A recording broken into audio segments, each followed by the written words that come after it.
What's going on, everyone? Welcome back to another episode of Primetime Sports Podcast, hosted by Jeremy Larry. So in this episode, it's going to be a big catch-up of everything going on in the NFL over the last couple weeks. I'm going to start with a recap of the Giants-Patriots game from a couple weeks ago. I was actually at that game at MetLife Stadium with all my friends from Boston. It was a great game to be at. The Giants ended up getting a close win over the Patriots. The Patriots missed a field goal at the end of the game. I'll give a rundown of that game and everything I thought about it. Then I'll give a recap of Week 13 in the NFL and all the headlines, a couple big injuries to a couple teams in the AFC South, with Trevor Lawrence going down with an ankle injury, and then Tank Dell going down with a leg injury for the Texans. 2 losses there for Jacksonville and Houston. I'll talk about Kyren Williams' return to the Rams lineup. They've been great. And then also Zach Wilson being back as a Jet starter. So let's start off with the Patriots-Giants recap. The game took place a couple weeks ago now. The Giants got a win at MetLife Stadium, 10-7 over the Patriots. And during that game, it was actually Mac Jones' 4th time this season getting benched. In that game, Jones played in the first half, and then Bailey Zappi came in for the second half. Then Zappi just got the start this past weekend against the Los Angeles Chargers at home. The Patriots will be on the road tonight, playing the Pittsburgh Steelers on Thursday Night Football. It'll be Bailey Zappi versus Mitch Trubisky. Trubisky will be starting for Pittsburgh. So obviously with Kenny Pickett going down, Mac Jones being benched, 2 backup quarterbacks will be going at it on Thursday Night Football. I know a lot of people are expecting a very low-scoring game. The over-under right now is at 30.5. I think the Patriots will be somewhat more in the game than people are giving them credit for. But I think the Steelers are going to end up winning this game. I'm going to say 21-17. As I said, Bailey Zappi will be the starter for the Patriots, but Malik Cunningham will be active, I believe. And I think he's going to get a shot at some point in the next few weeks. And I think he's a lot more exciting of a quarterback to watch than Bailey Zappi. So I'm rooting for Malik to get a shot in tonight's game. I've been a fan of him since his days at Louisville, first when he started back in 2019. So now to jump back into the Giants-Patriots game. As I said, Mac Jones was benched for the 4th time this season in that game. I was there with a lot of my friends from Boston, and it was an interesting game to see, considering the split between Patriots fans of who wanted to win the game versus who wanted to lose for a higher draft pick. At the end of the day, I feel like they got the best of both worlds, where the Patriots were in the game till the end. They got to see a competitive game, even though it was a 10-7 score. Both teams were in it the whole game. The Patriots were in it till the end. But then they also lose the game, so they get a higher draft pick. As I said, Mac Jones was benched at halftime. Didn't look good at all. 12 for 21 passing, 89 passing yards and 2 interceptions. Looked visibly upset on the sidelines. I felt bad for the kid, honestly. It was a bad day for the whole Patriots offense as a whole. He's absolutely broken. No chance that he has much confidence left after such a bad year. And it's really hard to evaluate him with all of the ineptitude around him. The offensive line, the weapons, Bill Belichick obviously being in the hot seat, the fan base being against Mac Jones. It's a tough place to play when you're struggling. I think Boston's a great place to play when you're winning. But when you're struggling, I think it's the worst place to play. Since right now, where Mac Jones currently is, he's getting the brunt of all of the blame. And the Patriots have a lot more problems than just the quarterback position. I don't think just adding a quarterback in the draft is going to solve the Patriots' problems. The offensive line needs a lot of work. Wide receivers need a lot of work. There's still a lot more help this Patriots team needs than just the quarterback position. But Bailey Zappi didn't do much better in this game. 9 for 14 passing, 54 yards passing, and an interception. Did set up the Patriots' only touchdown of the game, which was a run after halftime by Ramondre Stevenson. Ended up being a touchdown score there. And Zappi also did set up the Patriots for a game-tying field goal attempt, which Chad Ryland ended up missing that with 6 seconds to go, 35-yard field goal. He was way off. I know it was raining. The conditions weren't great, but it wasn't really raining that hard at that point. I know the field's a little slippery, especially the MetLife turf, but he was way off. The Patriots had a chance to tie the game at the end and maybe potentially descend to overtime. That ends up not being the case. The Giants got out of there with the win, which I was hoping for. Now they have 2 wins in a row, just had the bye week, and now we'll be playing on Monday Night Football versus the Green Bay Packers. In this one, Tommy DeVito got the start for the Giants. Great to see him play in person. I expected there to be a little bit more offense in this game. I was wrong, but at the end of the day, we got the win, which I was rooting for at the end of the day. I don't want to lose games. I want to develop a winning culture. I don't want to just say losing's okay for a better draft pick, because the Giants had high draft picks for years, and even with all those high draft picks, they missed on a good amount of them, and they struggled for just about a decade. So just because you have a high draft pick doesn't mean you solve all of your problems. You need to still hit on those draft picks and also still put a team around them. In this game, DeVito played well, 17-25 passing, 191 yards and a touchdown. He did also have a fumble in this game, but considering the conditions weren't great with the rain and it was slick, having only 1 fumble you'll take at the end of the day, because a lot of passes can slip out of your hands and get intercepted. That wasn't the case. DeVito took care of the ball pretty well in this game, besides that one play. He got things going with Jalen Hyatt early in the game. Jalen Hyatt's best game of the season, I'd say, overall. 5 catches, 109 yards. Great to see him finally producing and getting an opportunity, especially running deeper routes, considering early in the season, besides that Cardinals game, he was running a lot of shallow routes. Everyone in the Giants fan base is loving DeVito right now. Everyone's on his side because of how great of a story he has, and obviously the Italian, New Jersey background, growing up a New York Giants fan, not too far from the stadium, still living at home. The story's great, but just like C.J. Stroud said a couple weeks ago, when he was talking about fans. They love you one week and they hate you the next. And I agree with Stroud. Fans are so fickle and they just follow the crowd's opinion.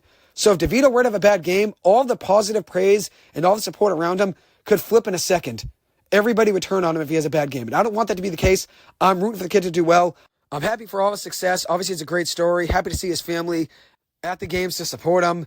But just like Stroud said, fans can flip on you pretty quick.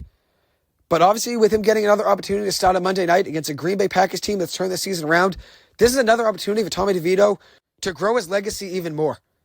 If he has a big win this Monday night against Green Bay, which the Giants still aren't out of the playoffs, they're still alive technically, but if Tommy DeVito were to find a way to win this game on Monday night against Green Bay, a team that's flipped their season around, and this is a primetime game, Monday Night Football, obviously everyone in the country is watching a lot of those primetime games. If Tommy DeVito could find a way to win this game for the Giants, he's going to be even more of a legend.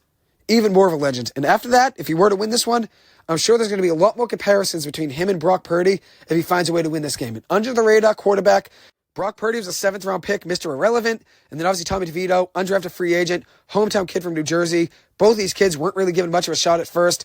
Injuries happen in front of them. 2 quarterbacks go down. Jimmy Garoppolo, Trey Lance for Brock Purdy, and then obviously Tyrod Taylor and Daniel Jones go down. DeVito gets an opportunity. They've both made the best of their opportunities so far. Obviously, Brock Purdy's now a year and a half into being the starter basically for the Niners.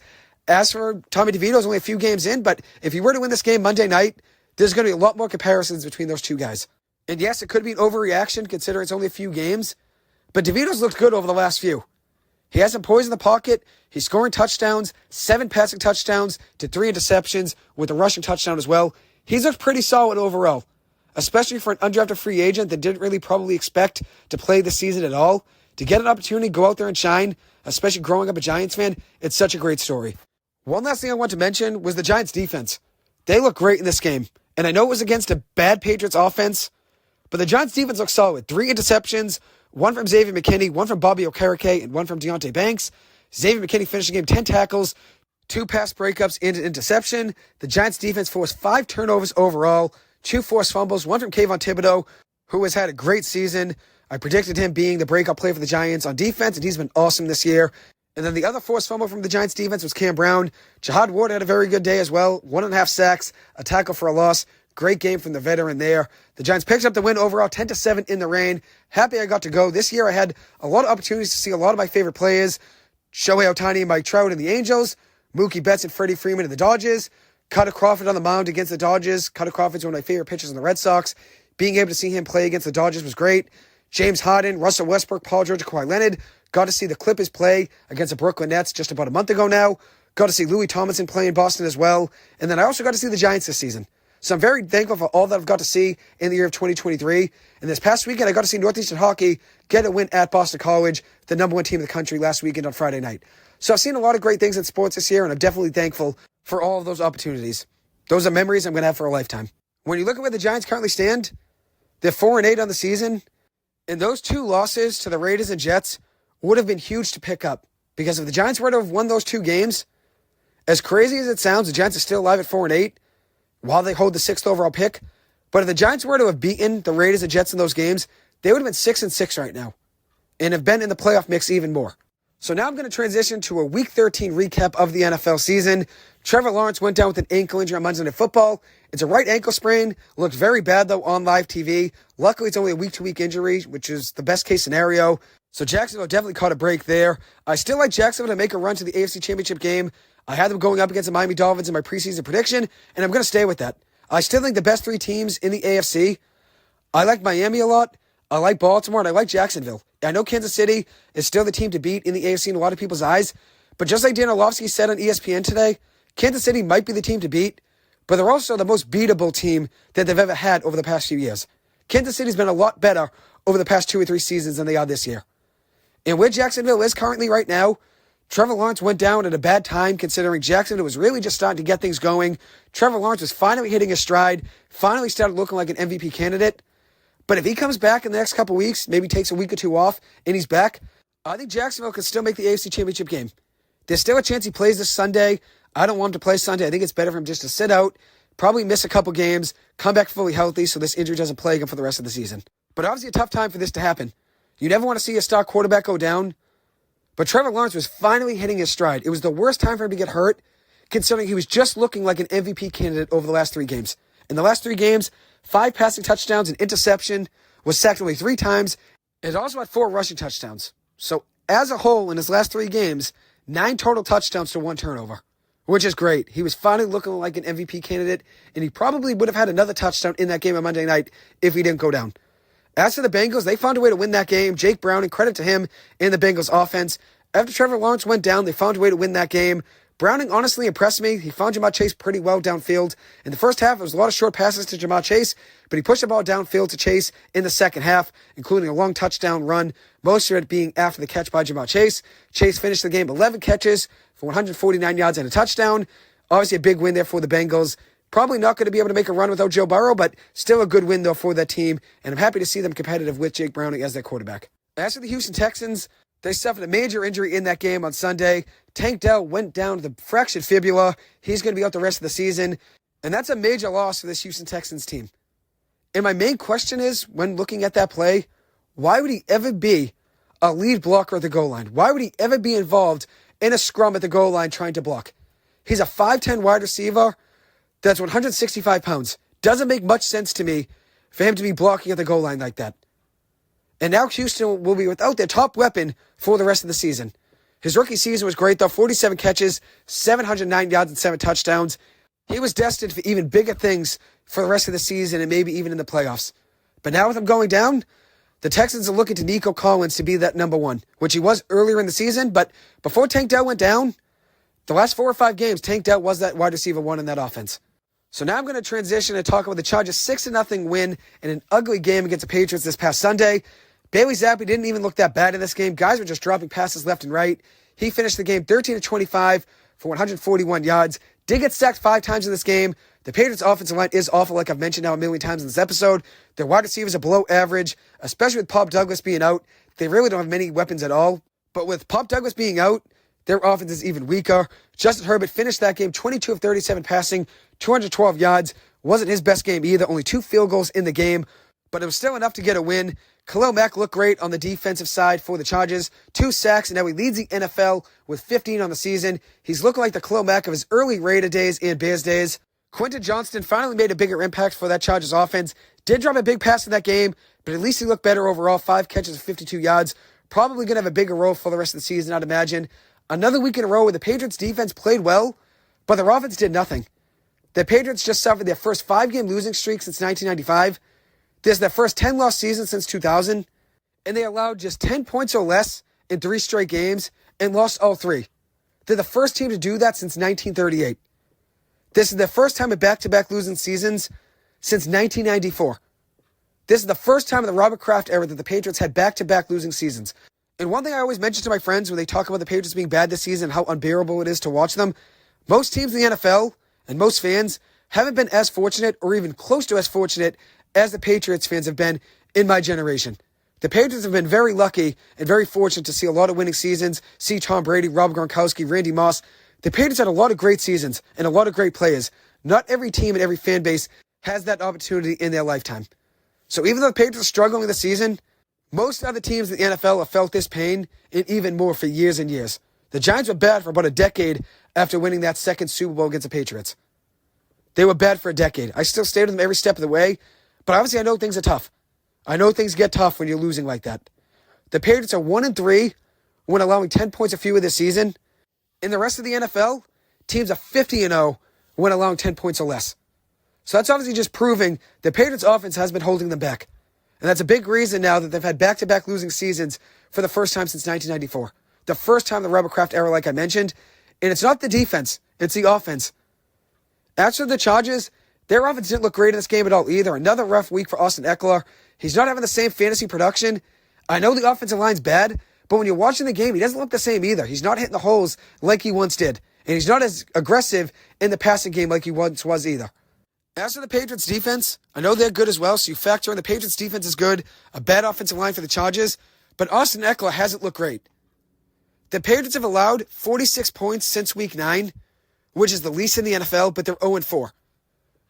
And this is in ranking of fewest points allowed since week 9. The Patriots are number 1, 46 points allowed, the lowest in the NFL. They're 0-4.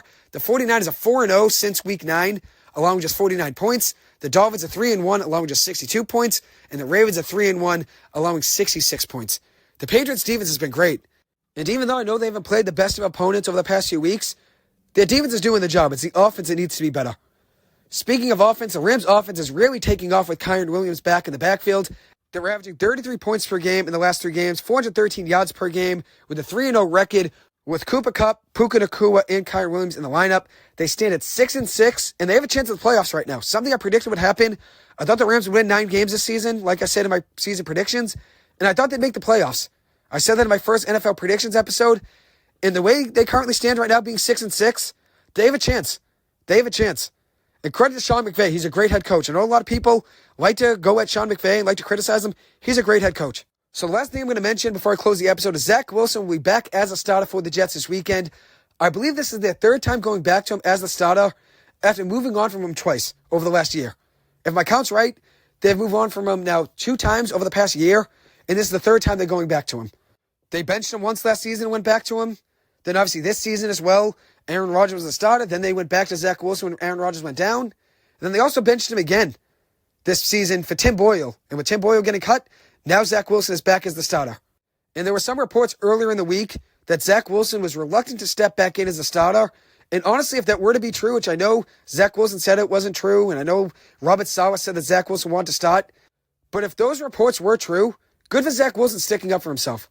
I know he's been struggling to score touchdowns, but they played Tim Boyle over him, who they just cut. Zach Wilson was a scapegoat for this team after Aaron Rodgers went down and ruined their season in week 1, just 4 snaps into the year. All of the Jets' expectations for the season, with Aaron Rodgers going down, were all placed in the hands of Zach Wilson. And he's been blamed for a bad offensive line, a poor offensive coordinator in Nathaniel Hackett, and just a terrible situation all around him that now he's stepping back into this Sunday. And here's a clip from Zach Wilson over the past day talking about this opportunity, being able to start for the Jets again this coming weekend. He was questioned about whether or not the reports were true about him being reluctant to start the game. And here he is giving his response. Absolutely not. Absolutely not. I love the guys in this locker room, and I would do anything. And I think anytime you have an opportunity to step in this field, you need to take advantage of it. Did you feel the need to address the team at all about that? Because that report kind of was widespread on Monday. No, I don't think so. And I think more than anything, I've had support from those guys through this entire process. I think guys understand where we're at right now, and I've had backing, since day one, and that's why I love this team so much. And, they understand the struggles we've been going through, and, I think there can be a lot of respect shown to just keep fighting from everybody, and we're all going through the same thing. Obviously, you can tell in that clip, Zach Wilson has definitely matured over the last year. All of the struggles and adversity thrown his way, he's definitely matured, and I think he's going to be better off elsewhere after the season's over. He can get an opportunity elsewhere. I think he's going to be better off. Obviously, this process is making him a lot stronger. All the struggles and all the chaos around him, he's only getting stronger and smarter, and it seems like he's a lot better as a leader now than he was a year ago. I think he's going to be better off elsewhere, and I still stand with the kid. I'll be rooting for him this weekend to do big things for the Jets offense. And here's another clip that I liked about him talking about being frustrated with the Jets and him being reluctant to step back in as a starter. He was very angry that the report came out. Were you? I think I was frustrated, obviously, but at the same time, this New York media, you understand that's part of it, and I can't say it's been the first time, we've dealt with it as a team and as a unit, and so it's definitely not a distraction for us going forward, and I think it's something we can put behind us, and I think the locker room is in a good spot, and everyone just wants to be good, and everyone wants to be great, and focus on this next week and see how we can get some wins here. Is it possible you maybe in a conversation with someone in the building made an offhand comment that could have been construed as you being reluctant? I don't think so. I don't think so. I believe, for whatever reason, that when things go bad like this. But I know this locker room and me have a great relationship, and I've never once said that to anybody in this locker room that I wouldn't want to play. And so that's why I think we have such a good backing is everybody knows I care about this team. Everyone knows I'm going to do everything I can for the guys in this locker room, no matter the situation. Did you think that was it? That you were going to spend the rest of the year as the 3 or whatever it may be when it happened? Well, one thing I've learned about being in the NFL is you can never assume anything week to week, right? You're literally going week to week, and I truly believe it's, maybe I'm not playing this week, but I got to stay ready to go, and if my opportunity comes, I can't wait to take advantage of it. So there was Zach Wilson talking about the report that came out that he was frustrated and didn't want to step back into the role as the starter for the Jets. And obviously he put that down right away just by saying the New York media is going to find things to say, find quotes. That's obviously a big part of the business, getting clicks. He put that down right away and just said he's grateful for the opportunity and nothing's guaranteed in the NFL. The next guaranteed snap of Zach Wilson is the first start of the game. You never know what's going to happen each and every snap of the game. The only guaranteed snap you have is that snap when you're on the field. So obviously Zach Wilson isn't taking this moment for granted. He's not taking this opportunity for granted, and he looks ready to go out there and just ball out. If you listen to Zach Wilson talk, you watch these clips, you can tell this kid wants to win. I know he's struggling. I know the Jets offense hasn't really done much with him as a starter this season, but this kid wants to win. Everything he said this year, being the backup, now being the starter, all of these clips of him talking, he's saying the right thing. And here's one more clip I want to mention, and this was a question about him jumping from the starter all the way down to QB3 in the depth chart, now back to quarterback 1 on the depth chart. Here is his response to that question. You say expect the unexpected type of thing, but is the yo-yoing back and forth, does that affect you at all? I don't think it does. Like I said, I really truly think it's made me stronger. Is it frustrating? Of course, but I need to play better, and that starts with me. And I understand that, there's always things to work on. So how can you complain when you can watch the film and see mistakes you have? You need to be able to say, okay, I need to keep working on getting better, and whatever it is, how do I focus on that? When you listen to the kid talk, you can just root for the kid just based on his responses to all these questions. Even though everything that's been thrown at him over the last year, from being benched last season, the Jets wanting him gone, him coming back as the backup with Aaron Rodgers as the starter, Aaron Rodgers going down 4th snap of the season, and all of the Jets' expectations to win the Super Bowl this year falling in Zach Wilson's hands, then being benched for Tim Boyle, then being 3rd on the depth chart, now being the starter again after reports came out that he's reluctant to be the starter again, even though he said that was false. Zach Wilson has gone through a lot over the last year. A lot during his tenure with the New York Jets. Not much around Zach Wilson has set him up for success. And I know most quarterbacks in the NFL don't have a perfect situation around them, but for Zach Wilson and everything he's had to go through over the last couple of years, this kid is a strong, mature, tough kid, and these responses are a lot more of a leader than he was last year. He's obviously matured through this adversity, and I'm rooting for this kid to do well. I still believe he can be a starter quarterback in the NFL, and I'm hoping he gets an opportunity elsewhere after the season ends. Hopefully he finds a way to keep them competitive over the next 5 games, and he finds a way to be either the backup for the Jets again next year, or maybe even a starting role elsewhere if a team wants to have a bridge quarterback for the start of a season somewhere. I'm hoping Zach Wilson gets another opportunity. I still believe this kid could be a player in the NFL. I truly believe it. He has the talent. If you watch his film, when he airs it out, he plays confidently like he did in that Sunday night game earlier in the season against the Kansas City Chiefs. He's a slinger. He can throw it around the field. It's just getting the confidence and getting some other things set up around him. He can still be a quarterback in the NFL. I still stand with Zach Wilson, and I'm rooting for him to turn things around. Even if I'm wrong about this take, when you're listening to him talk, it's hard to root against him. It really is. I root for him even more after I hear him talk about all the situations around him. And even though everything's been poor around him for the most part, from coaching to injuries to the offensive line to the fan base being against him, he doesn't let that affect him when he's talking up there at the podium. He doesn't mention any of those things being things that are negative around him. He says, I got to be better. It starts with me. And he also mentions there's a lot of things on film where he's seeing his mistakes. He's acknowledging, okay, I'm making mistakes and there's things that I can do to get better. And I think Zach Wilson can do it. I'm really rooting for him to do well this weekend. And as I said, even if I'm wrong about hoping that he can turn things around, I'm fine with that. I'm fine if this is a hot take and it ends up going south. I'm rooting for Zach Wilson to turn things around, especially when you hear him talk at the podium.